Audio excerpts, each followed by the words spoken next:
It's showtime, tumaas ang rating sa Magpasikat Week. Yan at iba pa ang pag-uusapan natin ngayong araw po ng Linggo, November 3. Pero bago yan mga kaparokya, humihiling ako na pakisubscribe ang aking YouTube channel.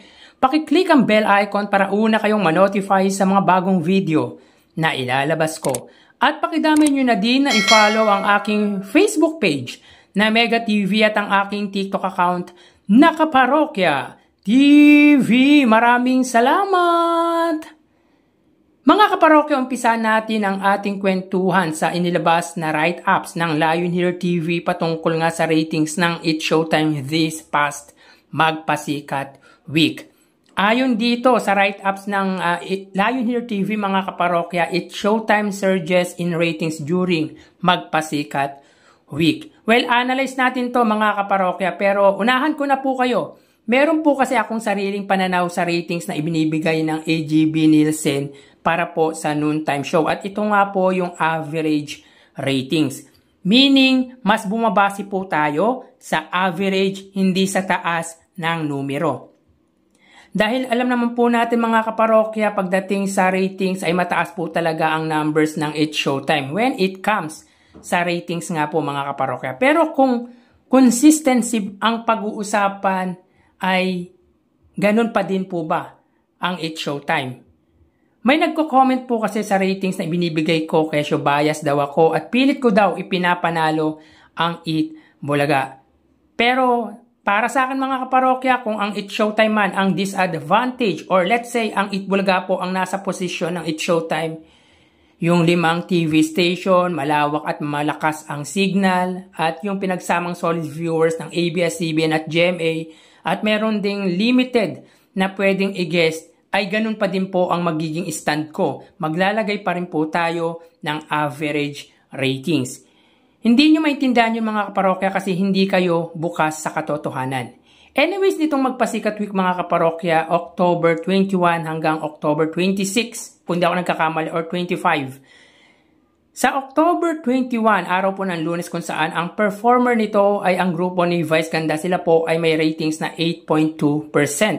Samantalang ang katapat nito na Eat Bulaga ay 3.4%. So dito mga kaparokya, hindi naabot ng It's Showtime ang average ratings nila na 8.4%. Nitong Martes, October 22, grupo naman po nila Kim Chu yung nag-perform kung saan nakakuha sila ng 7.2%. Kung ano pa ang pinakamagandang performance, yung pa ang mababa ang ratings mga kaparokya. Samantalang ang katapat na noontime show naman po nito na Eat Bulaga ay 3.7%.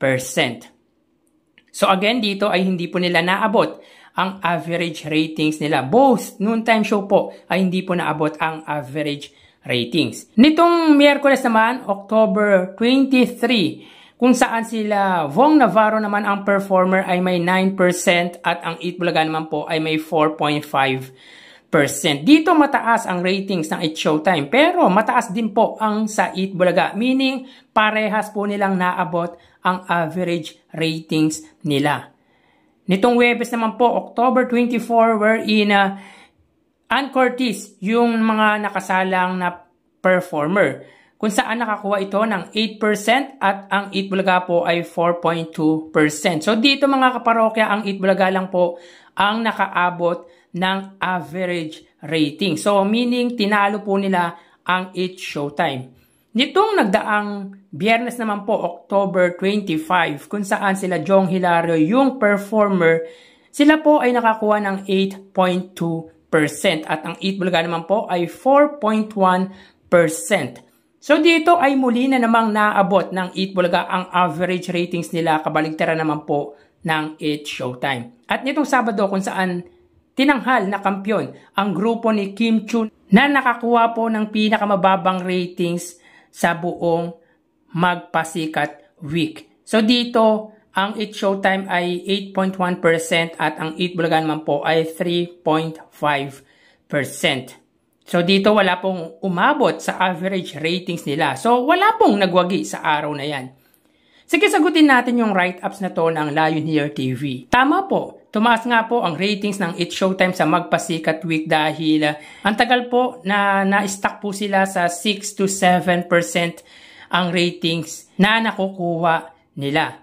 At consistent ang ratings nito sa 8% this past magpasikat week. May isang araw lang na nakakuha sila ng 7% at ito nga po yung performance nila Kim Chiu. At may isang araw po na nakakuha po sila ng 9% at yung araw naman po yun ng performance nila Vong Navarro. These past few weeks ay hirap na hirap talaga makakuha ang It's Showtime ng 8% at sobrang hirap din po sila makakuha or makuha ang binibigay nating average ratings. What I'm saying here is kapag ang It's Showtime ang tumaas ang ratings na di-disregard ang effort ng Eat Bulaga. Pero kung titignan naman natin mga kaparokya ang data, 3 days na abot ng Eat Bulaga ang average ratings nito na 4% at ito nga yung araw ng Miyerkules, Huwebes at Biyernes. Samantalang ang It's Showtime ay isang araw lang nakuha or nakakuha ng average ratings at ito nga po yung 9% nitong nagdaang Miyerkules. Mga kaparokya, ang pagtaas nito ng 9% ay siya ding pagtaas ng Eat Bulaga because 4.5% is not a joke, mga kaparokya. Kumbaga, pinantayan nito ang pagtaas ng It's Showtime. Again, di naman natin binabaliwala ang taas ng ratings ng It's Showtime. Of course, hindi maihigitan ng Eat Bulaga yan at alam ng management nila yan. Kaya ang point of view ko dito, sabi nga ng marami walang pakialam ang Eat Bulaga sa ratings. Maybe I agree with you, but at some point mga kaparokya, concerned din sila sa ratings na lumalabas. At ito nga, yung ma-maintain nila yung average ratings na 4%.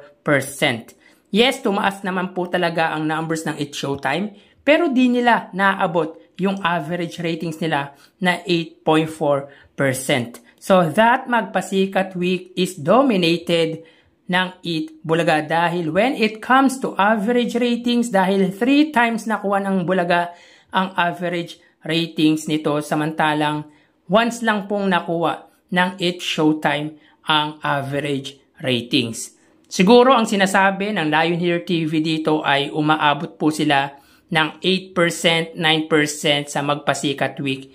Pero kung titignan natin at pag-aaralan po natin ay hindi din naman po nagpatalo ang Eat Bulaga sa magpasikat week ng It's Showtime. So hanggang dito na lang mga kaparokya, magsiingat po tayo. Thank you and God bless.